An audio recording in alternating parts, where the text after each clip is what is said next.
کبھی محروم نہیں مانگنے والا تیرا۔ عزیزان گرامی وقار، آج ہم ہمارے سلطان، ہمارے بادشاہ کی بارگاہ میں خراج عقیدت پیش کرنے کے لیے حاضر آئے ہیں۔ دنیا کے ہر خطے میں مسلمان آباد ہے اور ہر مسلمان کے دل میں اللہ کے ولی کی عظمت ہوتی ہے۔ وہ اولیاء اللہ کو قدر کی نگاہوں سے دیکھتا ہے، لیکن اولیاء کاملین جس خطے میں بھی ہیں، جہاں پر بھی ہیں، وہ سب ہمارے تاج ہیں، لیکن سرکار غریب نواز رضی اللہ تعالیٰ عنہ کا حق ہم پر زیادہ اس لیے ہے کہ ہم ان کے ہم وطن ہیں، ان کے اسی ہند میں رہتے ہیں جس کی سلطنت اللہ نے انہیں پچھلے 800 سالوں سے نواز رکھا ہے۔ عزیزان گرامی، یہ وہ غریب نواز القاب میں معین الدین، سلطان الہند، عطائے رسول، خواجہ خواجگاں، سیدنا حسن چشتی رضی اللہ تعالیٰ عنہ، سنجری بھی ہے، چشتی بھی ہے، اجمیری بھی ہے۔ اس مقدس بارگاہ میں ہم کچھ خراج عقیدت پیش کرنے سے پہلے کچھ باتوں کی طرف قرآن و حدیث کے ذریعے سے آپ کے دل و دماغ میں ابتدائی باتیں پہنچانے کی ضرور کوشش کروں گا۔ سب سے پہلی بات تو یہ ہے کہ رسول کریم صلی اللہ تعالی علیہ وسلم نے ارشاد فرمایا، عند ذکر الصالحین تنزل الرحمہ، جب اللہ کے صالح اور نیک بندوں کا ذکر کیا جاتا ہے تو رحمتیں اترتی ہیں۔ ان بزرگوں کا ذکر کرنا ہمارے مقدر میں آیا ہے اس لیے کہ ہم اللہ کی رحمت کے طلبگار ہیں۔ ذکر ان کا ہوتا ہے، رحمت اللہ اتارتا ہے، یہ حدیث پاک میں ہے۔ اور قرآن کی طرف جب چلے تو قرآن نے ان کے ہی متعلق تو فرمایا، یا ایھا الذین آمنوا اتقوا اللہ وکونوا مع الصادقین، اے ایمان والو اللہ سے ڈرو اور سچوں کے ساتھ رہو۔ اب سچوں کے ساتھ رہنے کا حکم ہے تو پھر اس اجمیر کے داتا و خواجہ سے سچا ہمارے ہندوستان میں ہے کون ہے؟ اور سچائی کیا ہے انہوں نے ہندوستان کو بتائی ہے۔ یہ دو چیزیں اپنے ذہن و دماغ میں رکھیں کہ ہم جب کبھی کسی ولی کی یاد منانے کے لیے بیٹھتے ہیں تو یہ بہت سارے لوگوں نے آج افواہ جو پھیلا رکھی ہے، یہ بریلویوں کا طریقہ ہے۔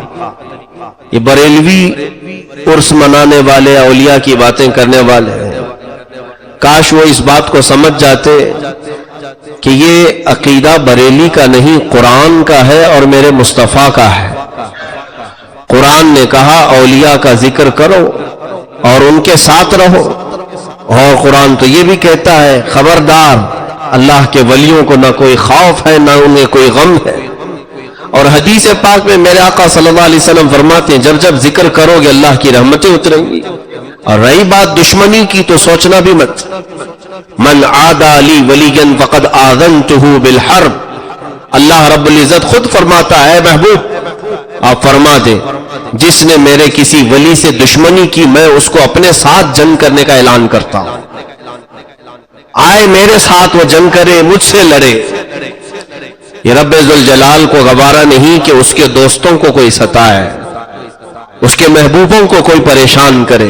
ایک بات یاد رکھنا، اولیاء کاملین میں اکثر اولیاء تو بڑے جمالی رہے ہیں، بہت ہی صبر و تحمل والے رہے ہیں، کبھی انہوں نے پلٹ وار کسی پر نہیں کیا، نہ زبان سے نہ ہاتھ سے، اکثر اولیاء کاملین۔ لیکن ان کے کسی کو ہلاکت کی دعا نہ کرنے سے کوئی یہ نہ سمجھ لے کہ وہ انہیں ستا کر بچ جائے گا، بلکہ رب ذوالجلال کبھی ایسوں کو خالص چھوڑتا نہیں، بلکہ وہ انتقام حقیقی اس انداز سے لیتا ہے کہ قیامت تک آنے والوں کے لیے وہ شخص عبرت بن جاتا ہے۔ وہ شخص عبرت بن جاتا ہے جس نے بھی اولیاء کاملین کی دشمنی پالی، اللہ رب العزت نے اسے دنیا میں ایسا ذلیل کیا کہ وہ رہتی دنیا تک لوگوں کے لیے ایک عبرت کا نشان بن گیا ہے۔ اکثر کو دیکھیں آپ، یا تو نبیوں سے دشمنی کرنے والے ذلیل ہوئے، یا اللہ کے اولیاء سے دشمنی کرنے والے ذلیل ہوئے. فرعون اللہ رب العزت کی بارگاہ میں جو سرکشی کرنے لگا تھا فقط ایک نبی کے ضد میں، نبی کی مخالفت میں، موسیٰ علیہ السلام سے اسے حسد اور دشمنی پیدا ہوئی. تو یہ اچھوں کی دشمنی جانتے ہیں آپ کہاں تک لے جاتی ہے؟ اس کے عقیدے کی طرف لے جاتی ہے. میں نے ایک مثال اس سے پہلے بھی بتائی تھی. جب دشمنی ہوتی ہے تو یہ بات ضرور یاد رکھنا کہ کس ٹائپ کی دشمنی کر رہے ہیں اور کس سے کر رہے ہو، اور اس کے بعد پھر اس سے دشمنی ہونے کے بعد جو نقصانات ہوتے ہیں. میری اگر کسی ڈاکٹر سے دشمنی ہو گئی تو ہوتا کیا ہے، انسان کی فطرت ہے، ڈاکٹر تو ہماری نظروں میں گرا ہی گرا، اس کی ڈگری بھی گر گئی اور ہم نے اس کی ڈگری کو نکار دیا کہ یہ کون سی ڈگری لے کے بیٹھا ہے، جھوٹا ہے. اور اس کے بعد اگر وہ اپنی ڈگری کی سرٹیفکیٹ دکھا بھی دیا تو دشمنی کی وجہ سے ہم اس میں عیب تلاش کرنے شروع کریں گے کہ اس کی ڈگری میں یہ خامی ہے، اس کی ڈگری کمال کو نہیں پہنچی ہوئی. دشمنی شخص سے تھی لیکن بڑھتے بڑھتے اس کی ڈگری تک پہنچ گئی. اب اس کے بعد اس کے بولنے سے نفرت، اس کے چلنے پھرنے سے ہمیں نفرت. دشمنی اس کے اخلاق تک لے جاتی ہے اور بہت اوپر تک لے جاتی ہے. اسی لیے جیسے مثال کے طور پر ہم سے دشمنی کرنے والے، میں تو مخالفت کرنے کی کھلی اجازت دیتا ہوں. میں ہمیشہ یہ کہتا ہوں کہ مجھ سے اگر کسی کو اختلاف ہے تو اس کا حق ہے. میں بھی انسان ہوں، آپ بھی انسان ہیں، مجھ سے اختلاف کرنے کا آپ کو پورا حق ہے. ضرور اختلاف کریں مجھ سے، لیکن اس اختلاف کو جب بڑھاوا دو گے تو ہوگا کیا؟ صرف آپ کا اختلاف اور آپ کی دشمنی مجھ سے نہیں رہ جائے گی، میری پڑھی ہوئی قرأت سے بھی دشمنی ہو جائے گی، میری بیان کی ہوئی حدیثوں سے بھی دشمنی کرنے لگ جائے گی. ہمارے بیان کردہ تفسیر کو بھی تم ایک بار گمراہی کہہ دو گے اور خود کافر ہو جاؤ گے. یہ دشمنی ساتھ تک نہیں باقی رہتی بلکہ پھر اس کے کاموں تک بڑھ جاتی ہے. اسی لیے فرعون نے کیا کہا، موسیٰ اگر خدا تعالی مجھے خود بتا دیتا کہ میں تجھے پالتا ہوں تو میں مان لیتا، لیکن موسیٰ کا وہ خدا ہے اس لیے نہیں مانوں گا. دشمنی موسیٰ سے تھی اس لیے موسیٰ کا جو خدا ہے میں اسے نہیں مانوں گا، اس کے خدا کو میں کیوں مانوں. تو دشمنی جب کسی سے ہوتی ہے تو اس کے بڑوں سے اور اس کے پورے سلسلے سے دشمنی ہو جاتی ہے. اسی لیے جس نے بھی اولیاء کاملین سے دشمنی کی ان کی لمبی چوڑی فہرست ہمارے پاس ہے.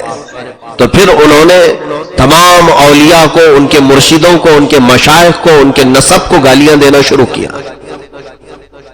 جیسے کہ سرکار غریب نواز رضی اللہ تعالیٰ عنہ سے جس کو نسبت ہوئی، اب ان کے نام کے برے معنی وہ تلاش کرنا شروع کیا. خواجہ کا مطلب یہ ہوتا ہے، معین کا مطلب یہ ہوتا ہے. دشمنی کسی ولی سے تھی اور وہ ان الفاظ کی تحقیق میں چل پڑا اور نادان ایسے منہ کی کھایا اور دھوکہ کھایا کہ رسول پاک صلی اللہ علیہ وسلم تک دشمنی کر لیا. جب کہا جائے کہ عطائے رسول بھی ہے وہ، تو سیدھے کیا کہنے لگا کہ رسول نے اگر انہیں عطا کیا تو رسول بھی صحیح نہیں ہے. معاذ اللہ رب العالمین. دشمنی کہاں سے کہاں تک لے گئی.